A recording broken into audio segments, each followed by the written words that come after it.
Hello and welcome to episode 75 of Need a Miracle Sports and Gambling Podcast with your host Tracy. No Jake and Josh again this week. More my fault, scheduling conflicts. They were busy today, not so busy Sunday. I was busy Sunday. Obviously, with the garage being in my backyard and everything, a lot easier for me to make it here. So, again, more my fault this week. But yeah, week 4 of the NFL slate. I'm going to run through it just like we always do. I got their picks ready to go. I got standings ready to go, and we will get right into the standings. But before we do, I got to be better. Josh has got to be better. Jake has been fine so far. But I know on myself, I can't speak for Josh, but I know he wants to get going too. He's a competitive person, just like we all are. And he feels just as bad as I do about giving out losers. It's not fun. I don't think I've won a game in the 4 o'clock window or the primetime window. Like Sunday Night Football into Monday Night Football all year. Like every time I go a little above 500 in the 1 o'clock window, and then it just falls apart off a cliff. Like I'm all happy after 1 o'clock, and then I kind of like, my record's going to be this if, I go 2-2 here, and I'm like, that's not bad, and it just falls apart. So again, that's on us. Gotta be better, and will be better. Hopefully, starting this week. Went out and got my new Buffalo Bills rivalry series hat with the B-Lo with the snow, and feeling good. Watching the Ryder Cup today, this morning. USA is getting their asses kicked again. I'm filming this Saturday morning, so hopefully that turns around, but everything else is good. Okay, enough about that. Standings. Jake, 27, 24, and 1. These do include Thursday Night Football. Josh, 20, 31, and 1. Again, got to be better. And me as well, last place, man. Last place. 19, 32, and 1. 1 game back at Josh. And, I'm not even in Jake's rearview mirror right now. But on the good side, for us and for you, it's pretty much going to take me and Josh two good weeks here to kind of, or one really incredible week to get back to even Steven and get going again. So hopefully that happens. But let's get into it. A little review of Seattle at Arizona.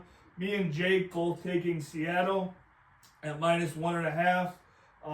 This was my lock of the week, and I think I forgot to say that on the Thursday episode. I'm not sure if I did or not. I didn't go back and rewatch it. But it was my lock of the week, and if I forgot to say that, I'm very sorry. I know it's kind of a cop-out to take it, after I didn't say it, but it really was my lock of the week. I love that game. I thought it was going to be an easy winner. They did not make it easy. They went down the field and kicked the field goal with 3 seconds left or whatever it was there at the end of the game.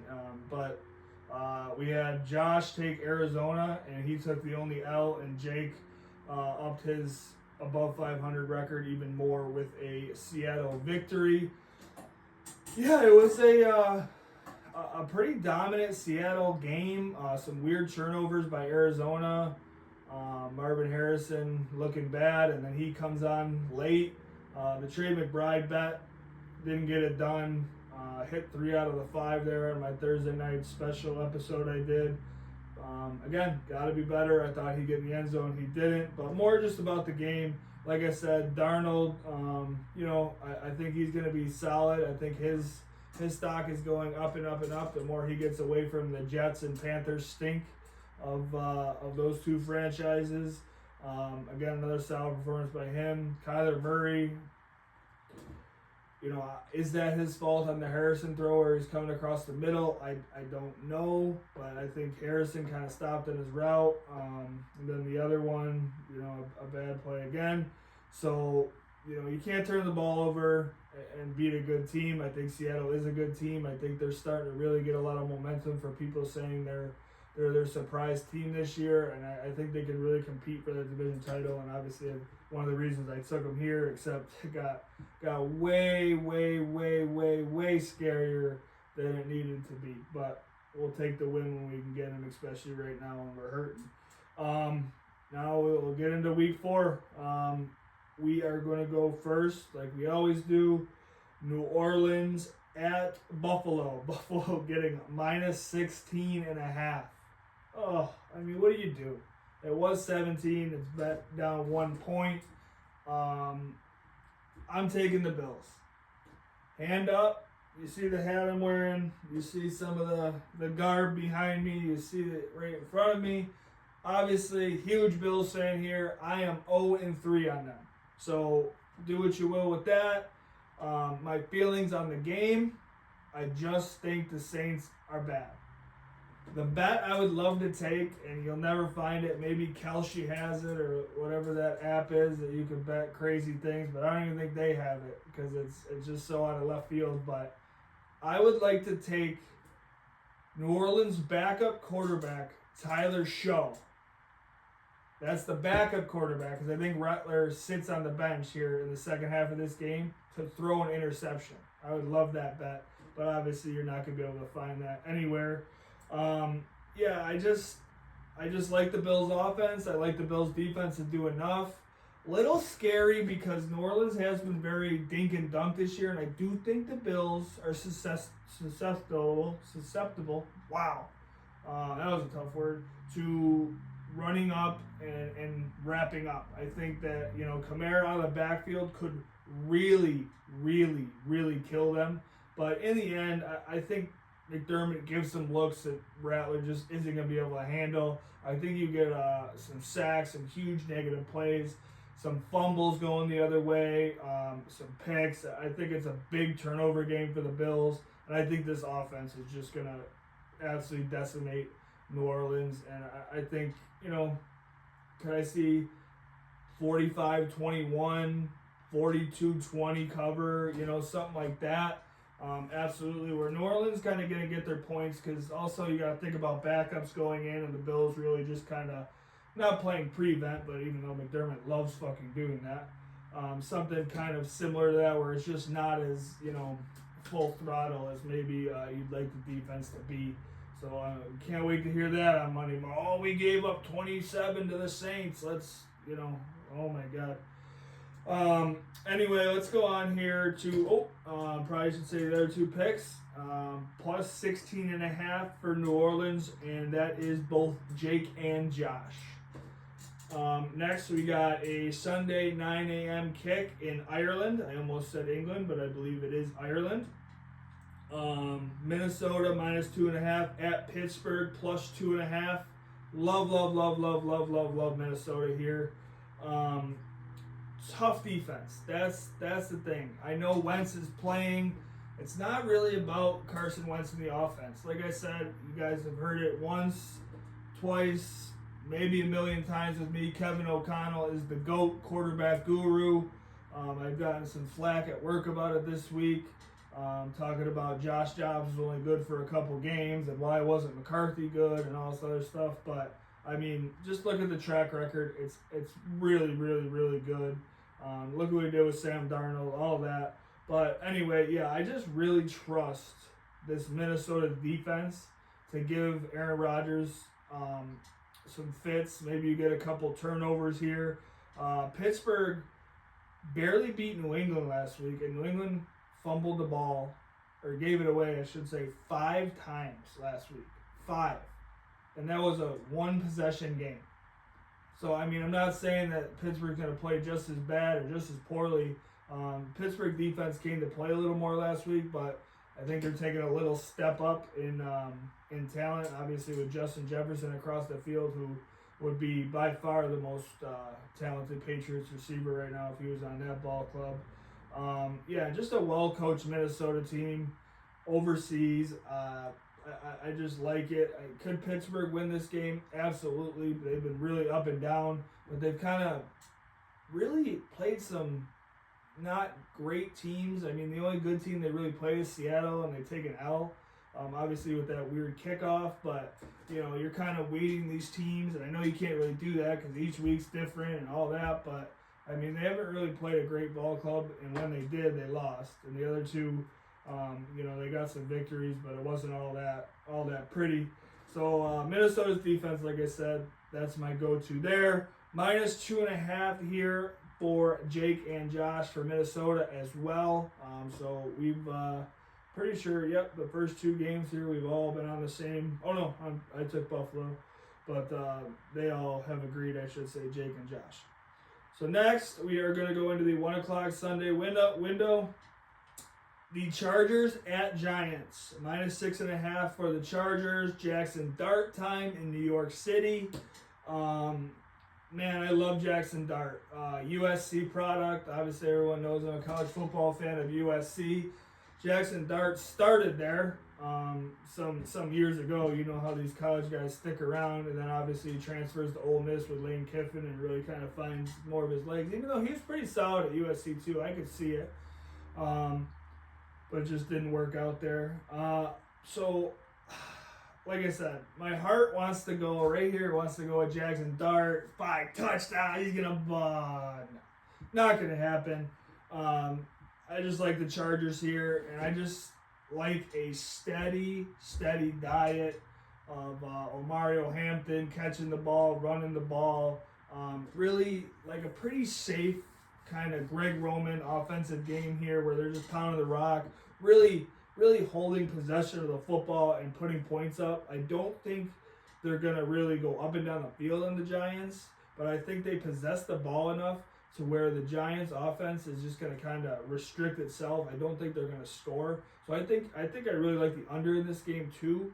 But like a low scoring -6.5 victory, like a 17-7, a 20-10, something like that. Because the Giants aren't going to get a lot of possessions, and the offense just hasn't been firing. Can Jackson Dart get out of there, make a play here, make a play there? Yeah. But just as likely, young quarterback, very smart coaching side and the Charger with Harbaugh leading the way. I could definitely see some mistakes from Dart, too, that put points on the board for the Chargers. So that's another way to victory here for me. But, yeah, like I said, Hart would love to see Jackson Dart succeed, but I just can't do it. I got to take the Chargers. We got a disagreement here. We got Jake going with the Giants +6.5, and Josh going with the Chargers -6.5. So Josh agrees, Jake doesn't. Again, not a good sign for the older brothers when the young guru disagrees, even though he had a really rough week last week. Next, we got Tennessee at Houston, 1 o'clock game. Tennessee +7.5. This one was tough for me. And the reason it was tough is CJ Stroud looks like he went to a off-season camp that you shouldn't have gone to. I don't know if he's doing drugs or what he's doing, but it's not focusing on football. I can tell you that because he just looks like a different earthling than when he did his rookie year. It's crazy. You want to talk about fall-offs? Deshaun Watson, former Houston Texans quarterback, CJ Stroud, current Houston Texans quarterback. There might be a movie coming out soon about that fall-off because it's just been crazy. I mean, I get second-year slump, but now we're in the third year, and it's like, you make the playoffs the first 2 years, but this year it's just bad. That O-line, not completely all his fault, obviously. The O-line hasn't been great. The weapons haven't been great. It's a team game, 11 on 11, but man, does he look rough. So that's why I got to go Tennessee. But it was tough for me to go Tennessee because I don't think Tennessee's going to score because that Houston defense has been a pretty solid group, and which is even crazier because C.J. Stroud it's not even like he's got to get to 28 or 31 to win these football games. They put up pretty low numbers, and he's just not getting the job done. But the number is just too high. The number is just too high here for me. +7.5 for Tennessee. I got to take it. Houston, I don't know. It's one of those things you got to see it. They haven't won a football game. The offense has been anemic. So why am I, not going to think this is just a really close, low-scoring, kind of boring back-and-forth affair where, you get to 17, you probably win the game. I don't know. It's iffy for me, but +7.5, just too many. I don't love it though. I definitely could see Houston being like, oh yeah, I remember the football. I remember how to do that against a bad Tennessee under-talented team and scraping them up pretty good. But like I said, too many points. We got Jake and Josh both agreeing with me, and they are both taking Tennessee. Next up, we got Washington at Atlanta. Washington -1.5. This was done a little earlier in the week. We usually do our picks Thursday, pretty much the day of the Thursday night game, either afternoon, night, when everyone can get them in. But we all do use the same lines. -1.5 is what we got it at, but obviously McLaurin out and Jaden Daniels has been ruled out since. But I still like Washington. You got the little revenge factor here of Mariota coming back. Does scare me Atlanta's back home playing indoors where their offense does look a little more alive.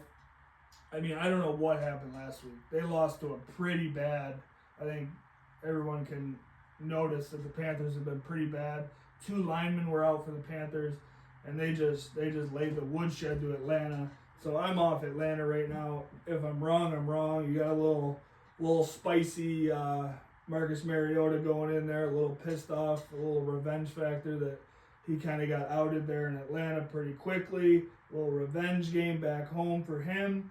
And I just think this Washington team is pretty good, and I think they go and win the game. And if I think they win the game, I got to take the spread. I think it's by at least 3 or more. Not crazy about it. Obviously, your best receivers out and your best quarterbacks out. You need a good game plan from, oh my God, what's their offensive coordinator? Cliff Kingsbury, Texas Tech quarterback. Damn, forgot his name. But yeah, I think he's able to do that. I think he draws up some stuff. He's a creative enough guy. I don't think Atlanta's defense is much to write home about. And Michael Penix did not look very good going against a Dan Quinn defense. Should not be an easy task for him. So Washington there. Again, we got a 3-person agreement as Jake and Josh also take Washington -1.5. Next, we have Philly -3.5 at Tampa Bay. Let's see. Yeah, they did disagree. Okay, so Chargers-Giants game, Jake and Josh disagreed. So this is the second week that neither one of them have been here, and they're agreeing a lot. I don't know. Smells a little fishy to me. No, I'm just kidding. But yeah, we got a disagreement here. I'm going to give their picks out. We have Tampa Bay with Jake, and we have Josh with Philly. So Josh taking Philly -3.5, and Jake taking Tampa Bay +3.5. Some pretty good news partially on Tampa Bay's injury front as Godwin will be back. That's a big-time receiver to come back, but they're losing Mike Evans. So how big really is Godwin? He's basically just replacing Evans, who is probably a little under on the talent, or I guess, aura part of things of receiving. I mean, they're pretty similar talent-wise, I guess, but obviously Mike Evans put up way more great stats and work throughout his career, and just had a longer career than Godwin. So kind of even there, and then you're getting Tristan Wirfs back, which is huge tackle for them. That's big time stuff. But I am going Philly. I always bet on Philly. I think that the run game hasn't been as good. Barkley's struggling, which is weird, but they're still, I know huge block kick last week. It's not always going to happen, but they find ways to win games. That defense is always going to be strong. But Tampa has had their number, and I think that's going to work in my advantage here and in Jake's advantage. Right? Jake took? Yes. No, I'm sorry, Josh's. So me and Josh are against Jake. Not good. But yeah, I like the fact that Tampa Bay knocked them out of the playoffs a couple years ago, beat them in a regular season game last year, which you're like, oh, well, they're going to go 3-0 against them. Obviously, they're just playing well. I like Philly with a little bit of, they just won the Super Bowl. That Super Bowl high is still in effect. And, a team that slapped you in the mouth a couple times lately, I like the revenge factor there. So, yeah, I got Philly -3.5. Now, could this be a field goal game where you got Jake Elliott running on late and hitting one and I lose? Absolutely. But, like I said, -3.5, I'll take the hook, and I'll let Vegas bend me over if I got to get bent over, I guess. Next, we have Cleveland at Detroit. Detroit minus 9.5.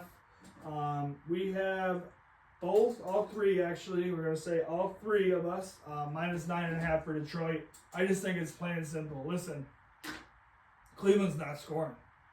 They're just not gonna score, and Detroit's gonna have possession after possession. I think that you get at least one or two Dan Campbell gambles.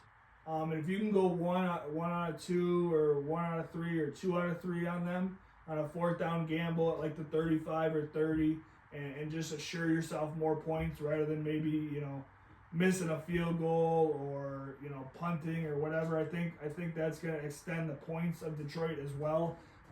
I think Detroit puts up 28 easy here, and then anything after that is just a plus. Which they're capable of doing, obviously. But like I said, if they go for it on a 4th down, and instead of kicking a field goal, you put 7 more on the board, I think that's even more of a reason to take Detroit here. Cleveland can't score, and I know they have the tough defense, and I know but Detroit's been rolling. They've been pulling out all the stops after that Week 1 ugly performance against Minnesota. I think it's right back on track. I think they're having fun again. They're at home, which it always seems like. You just turn on Red Zone and it's just Detroit highlight. It's Gibbs, Montgomery, Amon-Ra St. Brown. It literally feels like every Sunday I turn the TV on. That's how it goes. Like in that order they score. So Goff is, I always call him a little point guard.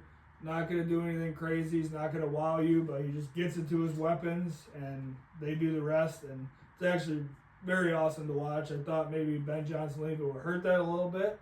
Again, hand up. I was wrong. So I just think this is an easy cover here for Detroit, minus 9.5. And we are all in agreement. Next, we will go to Carolina at New England. New England minus 5.5. This is tough.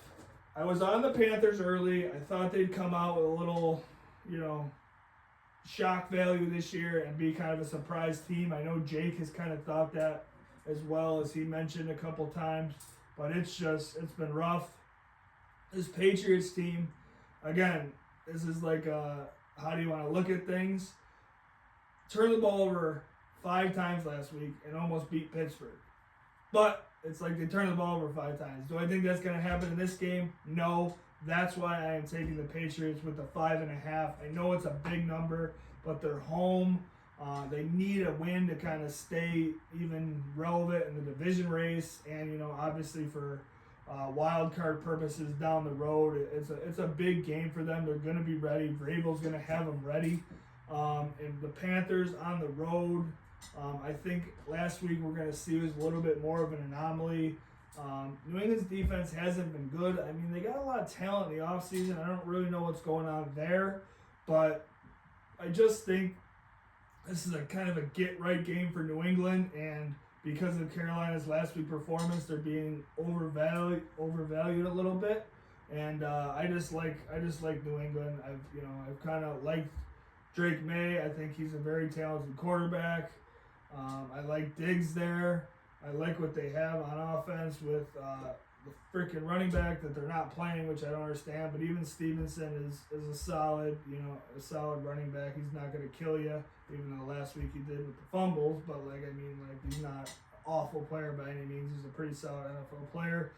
And Carolina I just don't think the talent's there. And those offensive linemen being hurt, I think they get after Bryce Young. And I just like New England. Let's see what we got here from the two Cavalry. They are in disagreement. We have Josh with minus 5.5 again. We agree, and Jake doesn't. So this could be, again, either a huge week for us or a bad week for us. We could be, almost in elimination contention, it seems like, because we're disagreeing with him a lot. And this is actually Jake's stone cold lock of the week is Carolina plus 5.5, which when he sent me that last night, it really shocked me. But hey, he's been knowing his stuff. He's been on it, so we'll see. It is a lot of points, I will say, which makes me think they kind of like New England a lot, and they're. But I don't know. I think Carolina just doesn't really bounce back like they played last week, and I think we get a late cover here for New England. That's what I feel. Anyway, we will go on to the Jaguars plus 3.5 at the 49ers. Brock Purdy back in, which is good to see because I hate Mac Jones and I think he's a terrible quarterback, and he went 2-0 and everyone was giving him praise, but I can't stand him. Anyway, Purdy back in, and I took the Niners minus 3.5. I think it's pretty easy here. I know Kittle's out. I know Ayuk is still out. They don't have those full weapons, but you got McCaffrey to run the rock. You got Purcell on the outside, who's really coming on. I think he's had maybe 2 out of 3 100-yard games, I'm pretty sure. Really good deep receiver on those sidelines, making those contested little catches where he just got a little step on the defender. And, he's got to get those 2 feet in. He's really, really adept at that. I feel like I've seen like 5 or 6 of those catches just from him this year. So he's really, really impressed. Jaguars, you don't know what you're going to get. It's like Trevor Lawrence was kind of up here after week 1, and then he drops down. Houston game, he looked terrible. Oh, my God. I know Houston, like I said earlier, has got a good defense, but that's another quarterback that I thought the world of coming out of college, just like many other people did. You got the running, the throwing. Everything was there. Big-time prospect, and he's just underperformed. I thought Cohen maybe come in and helped him, and then week 1 you see a little bit more promise, but I just think the 49ers defense are all over him, even without Bosa, and I think you get a nice cover here for the 49ers. We got Josh and Jake in disagreement again, and Jake again with the Jags plus 3.5. And Josh is on the 49ers with me. So, again, this could be huge. I mean, let's see how many we got here. That's 1. We talked about the last game. 2. I think at least, 3 or 4 games where we've disagreed so far, and Jake has been on the other side. So, really could be good, like I said, or it really could be lights out for us. But at least we got a chance. I mean, hey. Maybe momentum is gonna swing. Jake did have a rough week last week, of course, like I mentioned. But next we will go into the Indianapolis Colts plus 3.5 at the Rams minus 3.5. This was almost my lock of the week. I have the Rams. I'm sorry, I'm taking the Rams all day. I think Indy's fake good. I think they have an amazing running back who can carry them and help carry Daniel Jones along the way. And I know Jones is playing well. I'm not saying he's not. But he had an amazing running back with the Giants as well. And, they had that one little playoff run, but then the next couple of years were just awful. But I'm starting to think, too, in the back of my head here, as I keep waiting for Indy to fall off, is maybe it was the offensive line that really hindered Daniel Jones. Maybe he just kind of in the back of that noggin knew, like, I'm never gonna have time. Like, I gotta do things before I'm set. Just playing a completely different way than he wanted to, even, really. So, maybe we gotta give Daniel Jones a little more credit, but I'm still sticking away from that. I just don't think they're all hyped up like they are, and I'm taking the Rams minus 3.5. I got to. They're home. Very good team. Playoff bound. And I don't even know if Indy makes the playoffs still. I know that's like a crazy take. Obviously, they're 3-0 late in the NFL on fire with their offense and playing solid defense. But I still, this is kind of the first solid test they've had. And I think that we see a big Rams performance here and a Rams cover, and Indy kind of, goes back to the drawing board after this week. Could be wrong. And Jake and Josh also agree with me as well, which makes me feel good. As we all know, when everyone's on the same thing, it makes you feel good, but at the same time, we've seen plenty of games where it makes you feel awful as well because crazy things happen in this league. But that's that. Next one, a huge one. Huge one for Bills fans, huge one for anyone in the AFC, because someone's balance of power is going to go right in the toilet. 1-2 Baltimore at 1-2 Kansas City. Baltimore favored on the road by -2.5. When the hell do you see that? I mean, that's crazy with Kansas City. I'm going Baltimore. I'm going to tell you straight out. We're all on Baltimore. Again, kind of scary, but my thought process, just to get into that, I know Spags, the defense coordinator, and I know Reed are going to be ready to go. I know that coaching staff is great, but they aren't on the field. I just don't think this team, I know Worthy's questionable, but he could play, maybe not. I just don't think this team has the weapons right now that it needs to do what it has to do. And I know that defense is good, and I know they can boa restrict pretty much any offense in the league, but I just think this Baltimore team, motivation, you want to talk about motivation? People talking about Derrick Henry slowing down. He's not the same. He's got a fumbling problem. Come on. Don't question Derrick Henry. I know he's coming up on the bad side of 30, all that. I get it, but I mean, look at him against the Bills. And I know the Bills have always had a pretty weak rushing defense, but there's still a lot left in that tank, and I think he's just waiting for this opportunity to feast upon this Chiefs team. So I actually think this game gets messy. I think the Chiefs come out and see a dead, wounded duck a little bit in the Chiefs. And I do, again, I want to say, when the Chiefs get healthy, they're still going to be there. So that take did not go away that I said a couple weeks ago. The Chiefs are going to be there in January. They might be 10-7. They might be, even 9-8 and sneak into 7, which I don't see them going 9-8. I think it's more 10-7 and beyond. But they'll be there.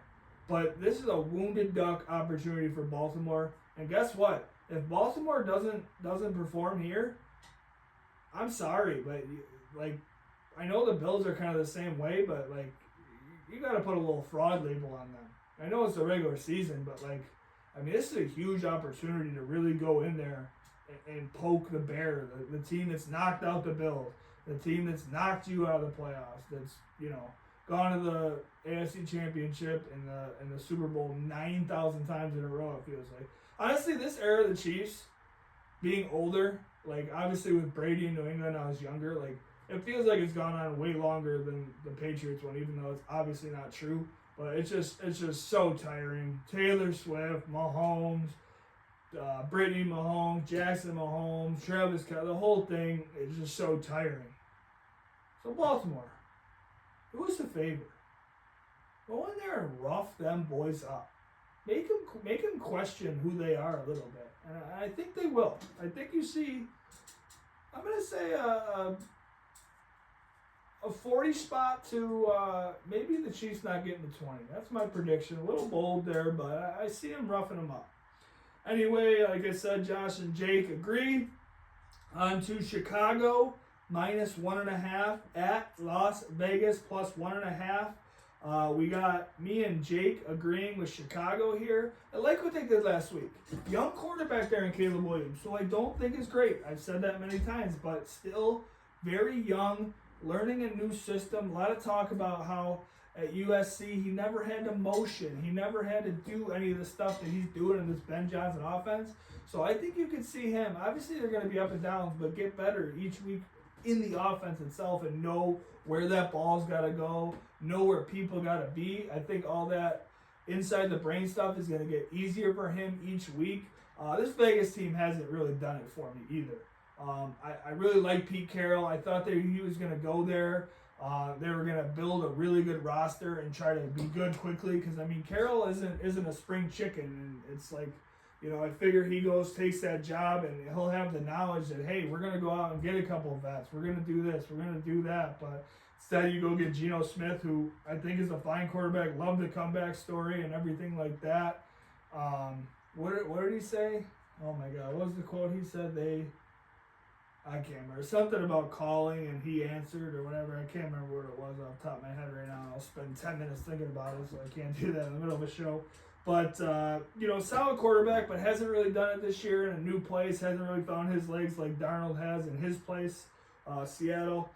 But, I like this Bears offense. Roma Dunze coming on. I mean, just talent everywhere. Loveland, Komet, really good tight ends that can catch the ball. You got, a solid running back there.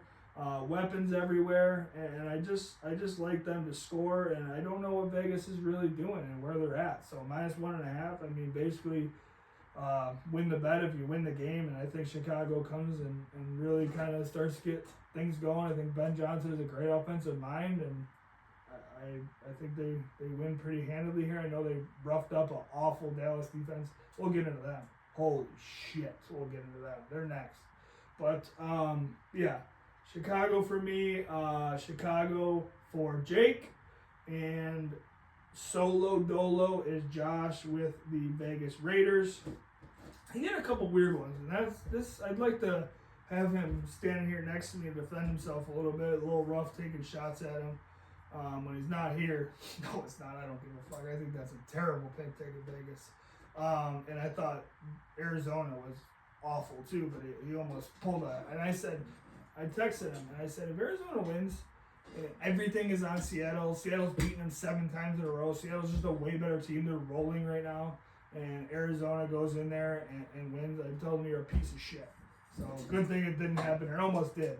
I mean, down 20-6 late, and they score those 2 touchdowns. I'm just thinking, like, what do I gotta do?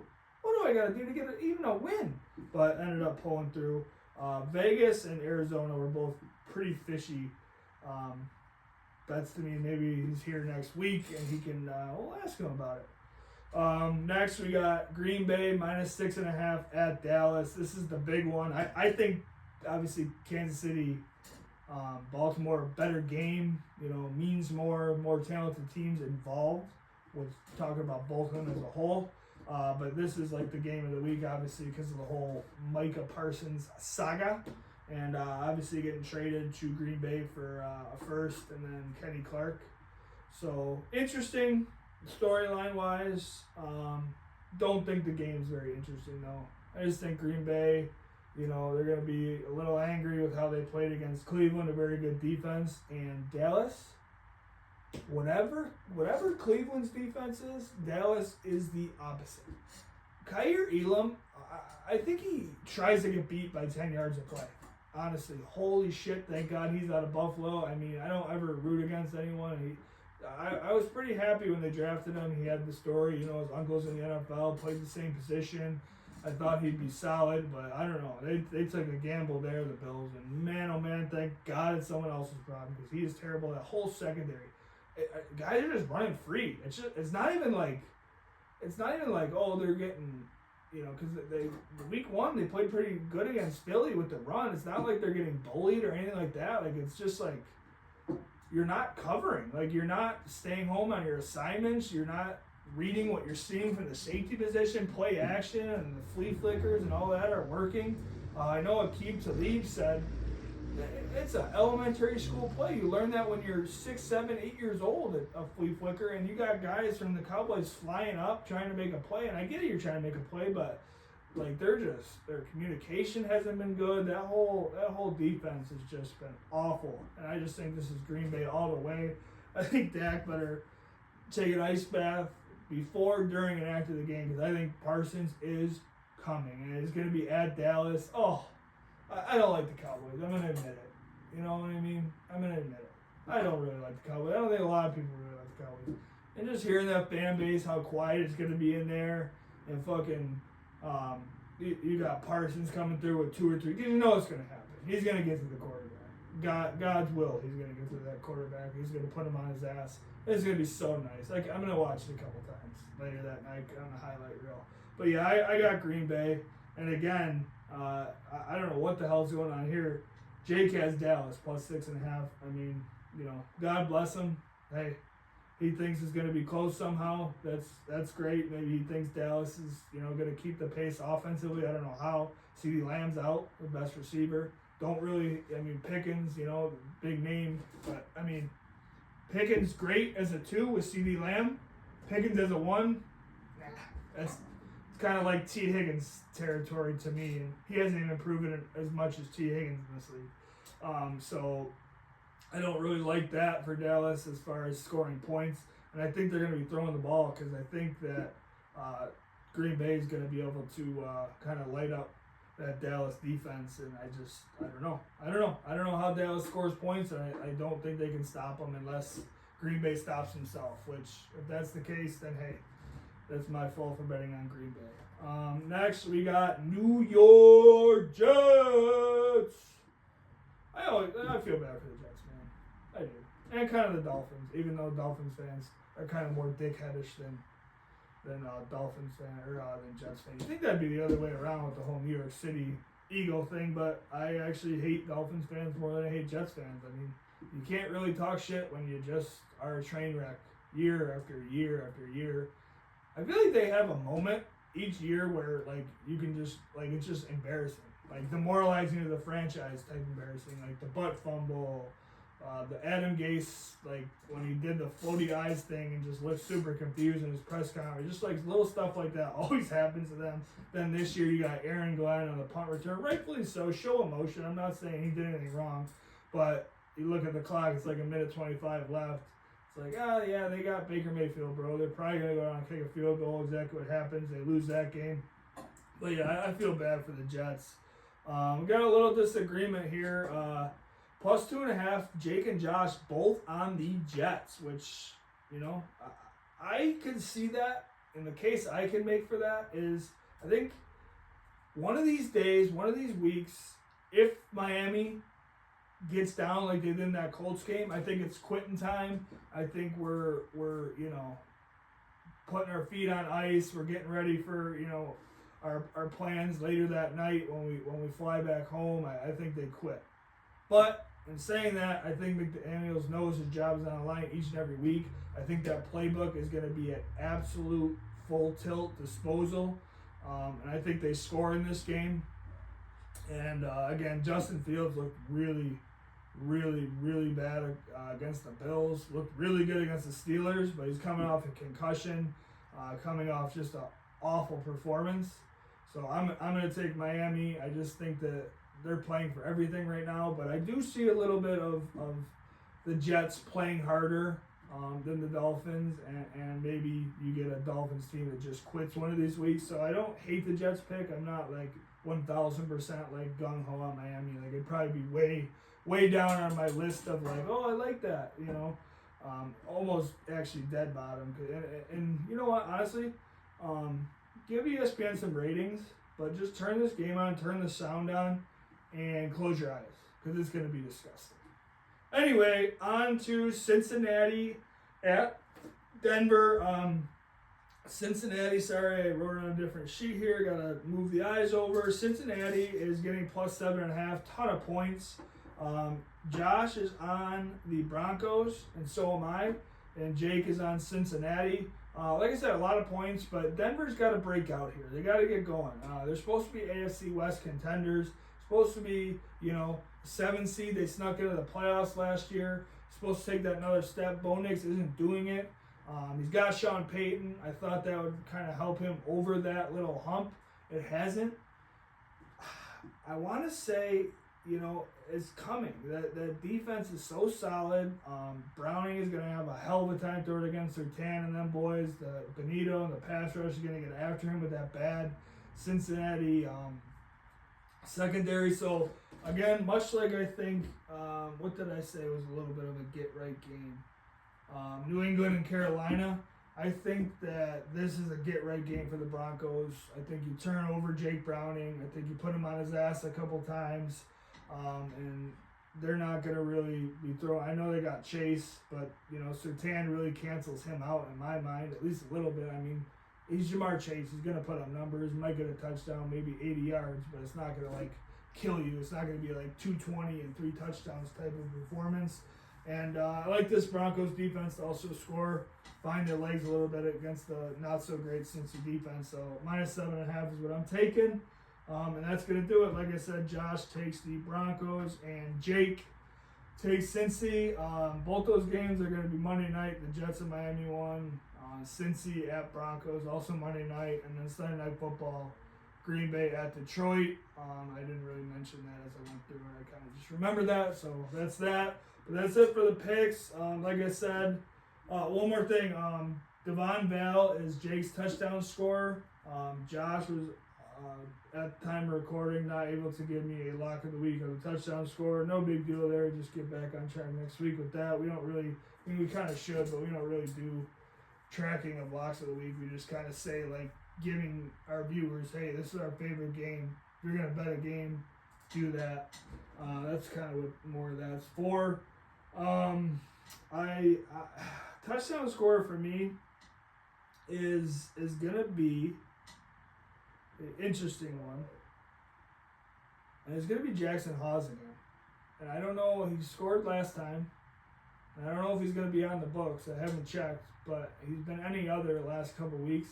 I like Jackson Hawes again because I like a little, hey, you've been doing dirty blocking for Cook, Davis, and Johnson all game. It's 41-10. We're going to throw you a bone. Here you go, kid. I like kind of one of those touchdowns for him, so why not? Put $10 on it, buy a large piece of pizza for fucking $75 like they are now. Anyway, that'll do it. Another episode of Need a Miracle, number 75. Rashad Harrison's number in high school. He'll like that. Shout out. Please follow Need a Miracle on YouTube. Like and subscribe on there. Follow on Twitter at Need a Miracle. TikTok coming out soon as well. So you'll see some shorts on there and some funnier kind of clips from us on there. That's going to do it. Hopefully we have a good week 4. Everybody has fun, win their bets, and we will see you live next Thursday night. Take care.